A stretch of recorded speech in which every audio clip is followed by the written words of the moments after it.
Negative energy ఉన్నప్పుడు వాటి నుంచి బయటపడటానికి కొన్ని ప్రత్యేకమైన విధి విధానాలు పాటించాలి.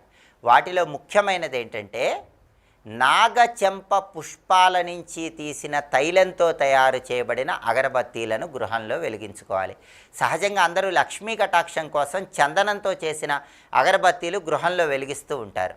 చందనంతో చేసిన అగరబత్తీలు ఇంట్లో పూజ సమయంలో వెలిగిస్తే లక్ష్మీ కటాక్షం తొందరగా కలుగుతుంది. అయితే నెగిటివ్ ఎనర్జీ పోవాలంటే మాత్రం నాగచెంప పుష్పాల నుంచి తీసిన తైలంతో తయారు చేయబడిన అగరబత్తీలు గృహంలో పూజా మందిరంలో వెలిగించుకోవాలి.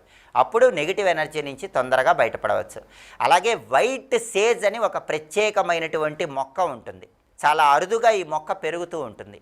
ఈ వైట్ సేజ్ అనే మొక్క నుంచి తీసినటువంటి తైలం నుంచి తయారు చేయబడిన అగరబత్తీలు వెలిగించినా కూడా గృహంలో ఉన్నటువంటి నెగిటివ్ ఎనర్జీ నుంచి సులభంగా బయటపడవచ్చు. అయితే ఈ ప్రత్యేకమైనటువంటి అగరబత్తీలు వెలిగించడం వీలు కాని వాళ్ళు ఎవరైనా సరే నెగిటివ్ ఎనర్జీ పోగొట్టుకోవటానికి ప్రతి ఆదివారం సాయంకాలం పూట ఒక టమేటా, కొద్దిగా దొడ్డుప్పు తీసుకుని వాటిని కలిపి ఇంటికి దిష్టి తీసి వాటిని దూరంగా పారేసి కాళ్ళు చేతులు కడుక్కొని ఇంట్లోకి ప్రవేశించాలి. దీనివల్ల కూడా ఇంట్లో ఉన్నటువంటి నెగిటివ్ ఎనర్జీ క్రమక్రమంగా తొలగిపోతుంది. ఇంట్లో నెగిటివ్ ఎనర్జీ ఉన్నప్పుడు గృహంలో హాల్లో తూర్పు ఈశాన్యంలో ఒక రాగి చెంబు ఏర్పాటు చేసి దానిలో నీళ్లు పోసి ఒక ముత్యాల దండ వేసి ఉంచాలి. దీనివల్ల ఆ రాగి చెంబులో ఉన్నటువంటి జలం నెగిటివ్ ఎనర్జీని తొందరగా పోగొడుతుంది. వీలైతే ఆ రాగి చెంబుకి ఎర్రటి గంధంతో ఒక స్వస్తిక్ గుర్తు వేసి అందులో నీళ్లు పోసి ముత్యాల దండ వేసి ఉంచండి. నెగిటివ్ ఎనర్జీ నుంచి క్రమక్రమంగా బయటపడవచ్చు.